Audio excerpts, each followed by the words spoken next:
ہیں. تو کم سے کم کی جو بات ہے اگر وہ ہو رہا ہے تو سمجھیے کہ حج فرض ہے. اب جب حج آپ پر فرض ہو چکا اس کو ڈیلے کرنا درست نہیں ہے، کیونکہ نہیں معلوم کل کا دن کیا خبر آنے والی ہے. آج آدمی ہو سکتا صحت مند ہو، کل یہ صحت باقی نہ رہے. آج دولت ہے، کل یہ دولت آپ کے پاس نہ رہے. تو ایسی صورت میں آپ کیا کریں گے؟ تو اس کے لیے بتایا گیا کہ جب حج فرض ہو جائے تو حج آپ کر لیجئے، باقی جو کام ہیں وہ آپ بعد میں بھی کر سکتے ہیں. جیسے بعض لوگ کہتے ہیں حج کو کیوں نہیں گئے؟ کوئی کہتا ہے کہ ابھی گھر خریدنے کا مسئلہ ہے، بعد میں دیکھوں گا. کوئی کہتا ہے کاروبار میں وسعت دے رہا ہوں، بعد میں دیکھوں گا. فرنیچر خریدنا ہے، بعد میں دیکھوں گا. میرے بھائی، یہ ساری چیزیں اپنی جگہ بہتر ہیں، مگر اس کے لیے فریضہ اور رکن اسلام کو ڈیلے کرنا کسی صورت میں درست نہیں ہے. عقل مند آدمی ایسے نہیں کرتا. اس کی پرائرٹی دینی ہوتی ہے، ترجیحات اس کی دین کی بنیاد پر ہوتی ہیں کہ جو رکن اسلام ہے پہلے اس کو میں انجام دے دوں، اس کو ادا کر لوں، اور اس کے بعد اللہ نے سہولت دی ہے، ایک نہیں آپ 2 گھر خریدیے. اگر اللہ نے سہولت دی ہے کاروبار میں وسعت دیجیے، اس سے منع نہیں کیا گیا. مگر ان چیزوں کی وجہ سے حج کو ڈیلے کر دینا یہ درست اور مناسب نہیں ہے. اور بعض ممالک میں یہ رواج ہے کہ ساری زندگی ایسے ہی گزار دو اور جب آخری مومنٹ میں، جب آخری دن آتے ہیں تو پھر جائیں گے حج کرنے کے لیے تاکہ اکٹھے سب توبہ کر کے واپس آئیں. یہ طریقہ بھی درست نہیں ہے. اس میں 2 کمزوریاں ہیں.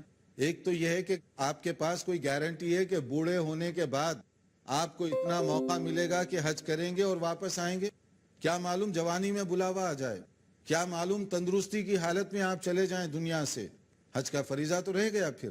تو اس لیے آپ یہ ڈیلے نہ کریں، تاخیر کرنا کسی صورت میں مناسب نہیں. اور دوسرا یہ کہنا کہ عمر بھر گناہ کر لو، اکٹھے حج کو جائیں گے تو توبہ کر لیں گے، یہ جوک اور مذاق والی بات ہوگی.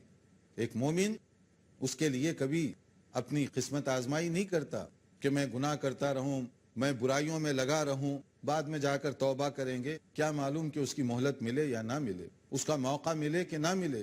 دنیا میں کتنے ایسے لوگ ہیں جو چلتے چلتے نظروں سے اوجھل ہو گئے، چلے گئے، نہ وہ وصیت کر سکے، نہ انہوں نے کوئی کام کیا، نہ کر سکے. ہاں خواہشات تھی ہوں گی لیکن وہ خواہش ہی رہ گئی ان کی. اس لیے کہ کب موت آنے والی ہے کوئی نہیں جانتا. عقل مند آدمی وہ ہے جو فرائض کو پہلے نمبر پر رکھے، پرائرٹی نمبر 1 جو ترجیحات اسلام ہیں اس کو ادا کرے. اور اگر کوئی حج کرے گا تو صرف فرض کی تکمیل نہیں ہوگی بلکہ پلس پوائنٹ بھی ہے، اس کے لیے بونس بھی ہے. اور وہ کیا ہے؟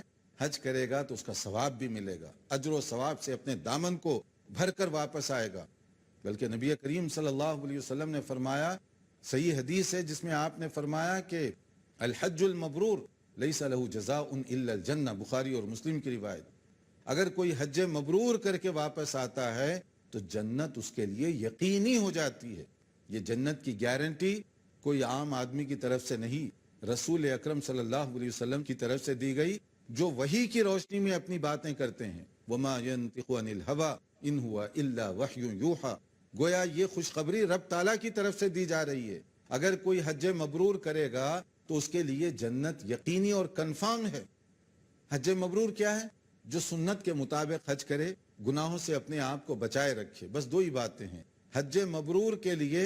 ایک تو سنت کے مطابق حج ہو، کیونکہ نبی صلی اللہ علیہ وسلم نے فرمایا خذوا عنی مناسککم. حج کا طریقہ، ریچولز آف حج وہ مجھ سے معلوم کرو، مناسک حج مجھ سے سیکھو، کیسے حج کیا جاتا ہے. تو سنت کے مطابق حج کی انجام دہی نمبر 1 شرط ہے. اور نمبر 2 کیا ہے؟ اس میں گناہوں سے بچے آدمی، جتنا ممکن ہو سکتا ہے اپنے آپ کو گناہوں سے بچا کر رکھے. توجہ اللہ تعالیٰ کی طرف، تعلق اللہ تعالیٰ کی طرف، پوری اس کی توجہ اور پورا فوکس اور کنسنٹریٹ کر کے عبادت کرے. اگر اس طریقے سے حج کرے گا تو اس کے لیے یہ بشارت دی گئی کہ حج مبرور ہوگا اس کا حج، اور اللہ تعالیٰ کی طرف سے جنت اس کے لیے رکھی گئی ہے. اسی لیے فرمایا گیا من حج فلم یرفث ولم یفسق رجع کیوم ولدته امه. اگر کوئی حج کرے اس میں چھوٹے بڑے گناہوں سے بچا رہے تو ایسے واپس آئے گا جیسے معصوم بچہ گناہوں سے دھل دھل آ کر. معصوم بچہ جب آتا ہے، نیو بورن بیبی، تو وہ انوسنٹ ہوتا ہے. اسی طرح حاجی صاحب جب واپس لوٹیں گے اپنے گناہوں سے دھل دھلا کر صاف ستھرے ہو کر واپس آئیں گے. اللہ تعالیٰ کا یہ وعدہ ہے ان لوگوں کے لیے جو سنت کے مطابق حج کر کے واپس آئیں. تو اس میں فائدہ بھی رکھا ہوا ہے. ناظرین دیکھتے رہیے پروگرام. ایک مختصر بریک کے بعد دوبارہ آپ کی خدمت میں حاضر ہوں گے انشاءاللہ.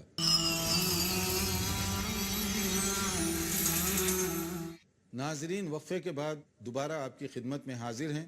ہم بتا رہے تھے حج رکن اسلام ہے، فرائض اسلام میں یہ داخل ہے. ہر صاحب استطاعت مرد اور عورت پر زندگی میں ایک مرتبہ یہ فرض ہے. آدمی کو چاہیے کہ زندگی میں جو ایک مرتبہ فرض ہے اس کو بر وقت اور صحیح طور پر انجام دے تاکہ اس کا زیادہ سے زیادہ فائدہ ہو سکے. حج اس کے مقررہ دن ہیں، اسی طرح سے اس کا مقررہ طریقہ بھی ہے. حج آپ جب چاہے نہیں جا سکتے. الحج اشہر معلومات فمن فرض فیہن الحج فلا رفث ولا فسوق ولا جدال فی الحج وما تفعلوا من خیر یعلمہ اللہ وتزودوا فإن خیر الزاد التقوی واتقون یا اولی الالباب. حج کے مقررہ دن ہیں، اسی میں حج کے لیے آپ جائیے. اور حج ایک مقدس فریضے کی انجام دہی کے لیے زندگی میں ایک مرتبہ آدمی جاتا ہے. اس کے علاوہ حج کرتا ہے تو وہ نفل حج ہے، مگر زندگی میں ایک مرتبہ فرض حج ہے. اس کے لیے جب آدمی جائے کوئی بھی حج کرنے کے لیے تو ایسی صورت میں وہ گناہوں سے اپنے آپ کو بچائے رکھے، تقوی اور پرہیزگاری کی زندگی گزارے. سب سے بڑا جو توشہ اور سرمایہ ہے حج کے سفر میں وہ تقوی کا ہے. تو اس کے لیے کیا کرنا چاہیے؟ جو لوگ حج کے لیے جانا چاہتے ہیں ان سے ہماری گزارش ہوگی، یہاں حج کا ہم طریقہ نہیں بتا رہے ہیں، صرف حج کی جو فرضیت اور اس کی جو اہمیت ہے وہ ہم بتا رہے ہیں آپ کو کہ بر وقت اس کو کریں، آپ اس کو ڈیلے مت کریں. اور اس کے اندر حج چونکہ ایک مقدس فریضہ ہے، یہ آؤٹنگ یا انٹرٹینمنٹ کا سفر نہیں ہے کہ آپ ہالیڈیز پر جا رہے ہیں. نہیں، یہ سفر حج مقدس سفر ہے، قدم قدم پر نیکیاں اور اجر و ثواب بھرا ہوا ہے.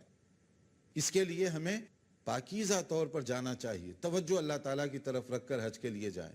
اور سب سے بڑا زاد سفر کیا ہے حج کے لیے؟ وہ تقوی کی دولت ہے. تقوی کے لیے قلب و دماغ کی ایک سوئی بھی بہت ضروری ہے. حج کو جانے سے پہلے آدمی اپنے آپ کو تیار کرے نیکیوں کے لیے، ذکر و اذکار کے لیے، عرض و مناجات کے لیے، دعاؤں کے لیے، استغفار کے لیے اپنے آپ کو تیار رکھے تاکہ وہاں جائے تو اپنے دامن کو نیکیوں سے سمیٹتا جائے، بھرتا جائے. کوئی دن کوئی لمحہ وہاں پر آپ کا خالی نہ ہونے پائے. زیادہ سے زیادہ آپ نیکیاں لے کر واپس لوٹیں. یہ مردوں کے لیے بھی ضروری ہے، عورتوں کے لیے بھی ضروری ہے. کسی مرد کے لیے، شوہر کے لیے یہ جائز نہیں ہے کہ اس کی بیوی جو حج نہ کی ہو، فرض حج، اس کو خامخواہ ڈیلے کر رہا ہے.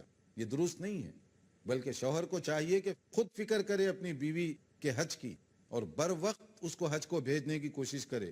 زندگی کے معاملات اور مسائل پوری زندگی پڑے ہوئے ہیں. ایسا نہیں ہوتا کہ وہ سارے ختم ہو کر آپ فارغ ہو جائیں. ہمیشہ کوئی نہ کوئی مسئلہ ہوگا. کبھی آپ کا مسئلہ، کبھی آپ کے بیٹوں کا مسئلہ، پھر کبھی آپ کے پوتے اور نواسوں کا مسئلہ. زندگی چلتے ہی رہتی ہے. جب تک سانس ہے مسائل رہتے ہی ہیں. عقل مند آدمی وہ ہے جو اس میں ترجیحی بنیادوں پر سلیکٹ کرے کہ پہلے مجھے کیا کام کرنا چاہیے. تو میاں بیوی اگر دونوں حج نہیں کیے تو دونوں حج کے لیے جائیں، اور اگر ایک حج کر چکا ہے دوسرا اس میں جلدی سے جلدی کرنے کی کوشش کرے. اور اسی طریقے سے حج کے مسئلے میں خواتین کے لیے ایک اور بھی بات ہے، محرم کی شرط، کہ آپ اکیلے نہیں جا سکتے، آپ کے ساتھ محرم کا ہونا ضروری ہے. محرم کہتے ہیں، سمپل اور ایزی تعریف اس کی یہ ہے کہ وہ رشتہ دار شوہر ہے یا شوہر کے علاوہ وہ رشتہ دار جن سے آپ کی شادی نہیں ہو سکتی، جیسے باپ ہے، بیٹا ہے، بھائی ہے، یعنی ایسے قریبی اور خونی رشتہ دار جن سے آپ کی شادی نہیں ہو سکتی، وہ سب محرم بن سکتے ہیں. ان میں سے کوئی ہونا آپ کے ساتھ ضروری ہے. یہاں ایک نقطہ بھی ذہن میں رکھیے، بعض لوگ محرم کی شرط کو نکالنے کے لیے کیا کیا ہیلے کرتے ہیں. دیکھیے، یہ ایمبیسی کا قانون نہیں ہے، یہ شریعت کا مسئلہ ہے. حج کے سفر میں خاتون کے لیے ضروری ہے کہ محرم کو ساتھ لے جائے. اگر آپ بغیر محرم کے جائیں گے تو یہ غلط قدم ہوگا آپ کا. تو اب لوگ ایمبیسی میں کئی طریقوں سے دھوکہ دے کر ویزا حج کا لگوا لیتے ہیں. کسی کو بھی اپنا ایسا رشتہ دار ظاہر کرتے ہیں جو محرم کی تعریف میں آتا ہے. اب آپ سوچئے، پہلا ہی قدم دھوکے کے ذریعے سے اٹھائیں گے، جھوٹ کے ذریعے سے اٹھائیں گے تو حج کے سفر میں برکت کیا ہوگی؟ اور شریعت میں جو مسائل بیان کیے گئے اس میں بڑی حکمت ہوتی ہے. محرم کے ساتھ رکھنے کی بڑی بڑی حکمتیں ہیں. ایسا نہیں ہے کہ اللہ تعالیٰ نے بغیر حکمت کے کوئی قانون بنا دیا. ہر چیز میں حکمت ہے. یہ اور بات ہے کہ کبھی وہ حکمت اور سبب فوری ہمیں سمجھ میں آتا ہے یا اس کے سمجھنے میں کبھی تاخیر ہو جاتی ہے، لیکن اللہ تعالیٰ نے کوئی بھی اگر قانون قاعدہ بنایا ہے تو اس کے اندر حکمت ہے۔ اسی طرح سے بعض ایسی چیزیں جس میں دھوکہ بازی ہوتی ہے، کیونکہ بعض لوگ اس کو بزنس بنا لیے ہیں، اور جب بزنس بناتے ہیں تو بزنس کے بعض تقاضے ایسے ہیں جو شریعت کے خلاف بھی ہوتے ہیں، جیسے گروپ لیڈر بعض اوقات، میں سب کی بات نہیں کرتا، لیکن کچھ گروپ لیڈر ایسے بھی ہیں جو حج کے مسائل میں بدترین قسم کی جھوٹ اور دھوکہ بازی کرتے ہیں۔ ان سے بچیں، جانے سے پہلے میک شور کریں کہ کس کے ساتھ آپ جا رہے ہیں۔ مثلا بعض لوگ کہتے ہیں قربانی وغیرہ، ہدی، یہ سب کچھ حج پیکیج میں شامل ہے، وہاں جا کر دیتے نہیں ہیں، وہاں بھی دھوکہ بازی، وہاں بھی چکر چلاتے ہیں کہ آپ کے گروپ میں 100 آدمی ہیں، آپ نے برائے نام 10-12 آدمیوں کی قربانی بک کروا لی، اگر کسی نے شور کیا آپ کے گروپ میں تو وہ 10-12 کے ٹکٹ دکھا دیے، میں نے قربانی بک کروائی ہوئی ہے۔ اب حاجی تو مطمئن ہو گیا آپ کے کہنے کی وجہ سے، مگر یہ دھوکہ بازی کی بہت ہی بدترین قسم ہے۔ وہاں قربانی نہیں دیتے، وہ سمجھتے ہیں کہ جو 90 آدمیوں کی ہم بچا رہے ہیں وہ پرافٹ ہے ہمارا۔ یہ پرافٹ نہیں ہے، یہ ذریعہ ہے جہنم میں لے جانے کا۔ آپ لوگوں کے اعتماد کو مقدس سفر میں بھی ضائع کر رہے ہیں۔ اسی طریقے سے بعض لوگ صحیح مسائل سے واقف نہیں ہوتے اور وہاں جا کر ایسی غلطیاں کرتے ہیں جس سے پورے کا پورا حج ان کا خراب ہو جاتا ہے۔ غلطیوں کی مختلف شکلیں ہیں، کچھ غلطیاں ایسی ہیں جو اللہ تعالیٰ معاف کرنے والا ہے، اور کچھ غلطیاں ایسی ہیں جس کا کمپنسیشن دے دیں گے آپ، یعنی دم، ایک ایکسٹرا قربانی، تو وہ معاف ہو جائے گی، اور کچھ غلطیاں ایسی ہیں جس کے لیے کوئی دم وغیرہ نہیں، سارا حج کا سفر باطل ہو جائے گا۔ تو اس لیے حج کے سفر پر جانے سے پہلے ذہنی تیاری ضروری ہے، پریپریشن، معلومات اکٹھی کریں، صحیح معلومات حاصل کریں کہ حج کیسے کیا جاتا ہے، اس کا طور طریقہ کیا ہے، وغیرہ وغیرہ، تاکہ آپ اس مقدس سفر پر جائیں تو با مقصد و با مراد واپس لوٹیں۔ اور اسی طریقے سے حج جو اس کی مختلف قسمیں ہیں، 3 قسمیں ہیں، حج افراد، حج تمتع اور حج قران۔ جو بھی چاہے آپ حج کر سکتے ہیں ان میں سے، ہر ایک کا اپنا اس کی شرائط اور اس کی تفسیر اپنی جگہ الگ الگ ہے۔ آپ کسی معتبر عالم دین سے جانے سے پہلے اچھی طرح سے معلوم کر لیں، مگر عموماً یا باہر سے جو لوگ جاتے ہیں بیرونی ممالک سے، وہ حج تمتع کرتے ہیں۔ یعنی حج تمتع کا مطلب ایک سفر میں آپ 2 کام کر کے فائدہ ڈبل اٹھا رہے ہیں، ایک عمرہ بھی کرتے ہیں اور ایک حج بھی آپ کر رہے ہیں، تو ڈبل فائدہ آپ کو مل رہا ہے اس میں، اسی لیے اس کو تمتع کہا گیا۔ پہلے آپ جاتے ہی عمرہ کر لیے اور اس کے بعد میں احرام کھول کر نارمل آدمی کی طرح سے عام کپڑے پہن کر زندگی گزارتے ہیں، چاہے وہ 8 دن کا وقفہ ملے، 15 دن، جو بھی ٹائم ملے، پھر اس کے بعد حج کے لیے دوبارہ احرام پہنتے ہیں، تو درمیانی جو عرصہ ہے بڑے آرام سے آپ عبادت وغیرہ کرتے ہوئے وہاں گزار سکتے ہیں۔ پھر جب حج کی تاریخ آئے گی دوبارہ وہ احرام کے کپڑے پہن لیں گے۔ تو یہ ہے حج تمتع۔ اس کے اپنے کچھ آداب ہیں، چونکہ باہر سے جانے والے زیادہ تر حج تمتع کرتے ہیں، اس کے مختلف اسباب ہیں۔ ایک تو یہ ہے کہ وہ حج آسان بھی ہے، ورنہ دوسرے جو حج ہیں اس کی جو شرائط ہیں ذرا سخت ہیں۔ باہر سے جانے والے، خاص طور پر جو آدمی 3 ہفتے پہلے وہاں پہنچے، 4 ہفتے پہلے وہاں پر پہنچے، تو 4 ہفتے تک وہ جو آداب ہیں وہ اس کو سامنے رکھنا، اس پر عمل کرنا بہت مشکل ہو جاتا ہے۔ تو اس لیے بہت سارے لوگ حج تمتع پسند کرتے ہیں۔ دوسرا یہ ہے کہ اس میں ایک سفر میں 2 کام ہو رہے ہیں تو ڈبل فائدہ بھی ہو رہا ہے، آسان بھی ہے، ڈبل فائدہ بھی ہے، تو اس لیے لوگ زیادہ تر اس کو ترجیح دیتے ہیں۔ تو اس کے اپنے آداب ہیں، جانے سے پہلے وہ طور طریقہ آپ ضرور معلوم کریں۔ جیسے ہم نے کہا کہ یہاں ہم تفصیلات نہیں بتاتے حج کی کہ کیسے کریں طواف، کیسے کریں عمرہ وغیرہ وغیرہ، ہم صرف یہ بتا رہے ہیں کہ حج کا فریضہ مقدس فریضہ ہے، اور اس کے تقدس کو سامنے رکھ کر بر وقت اس کو انجام دیجیے۔ اس میں دھوکہ بازی کرنا، اس میں گالی گلوج، اس میں چیٹنگ، اس میں فراڈ، اس میں اس طرح کی لوگوں کے ساتھ مکر و فریب کے کام جیسے بعض گروپ لیڈر کرتے ہیں، ان چیزوں سے پرہیز کرنا چاہیے۔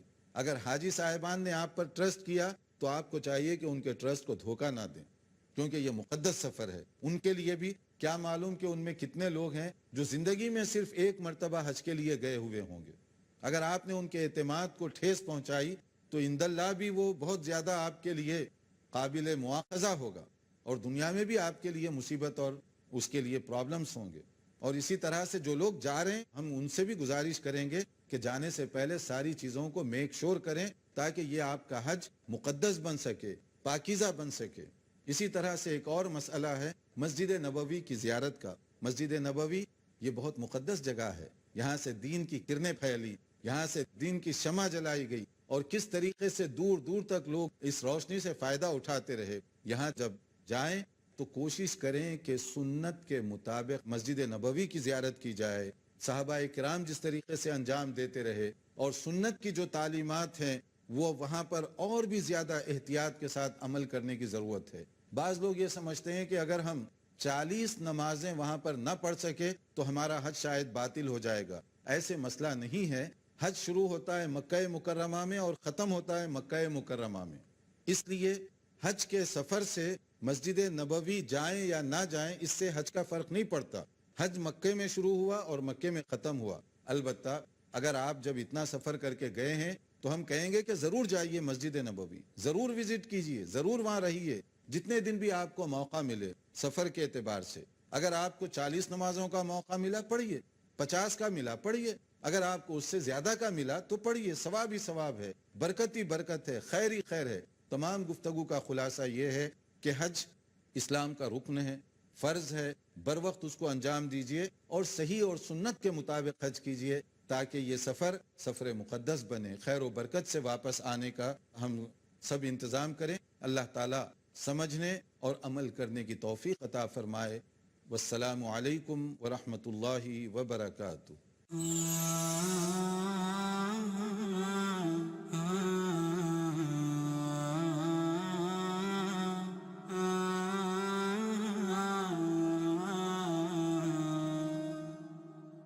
يا إلهي انظر إلي فالهوى استولى علي، لم أجد بين يدي عملا يرجى لقيا، لك قد وجهت كلي وبسطت كف ذلي مخلص القلب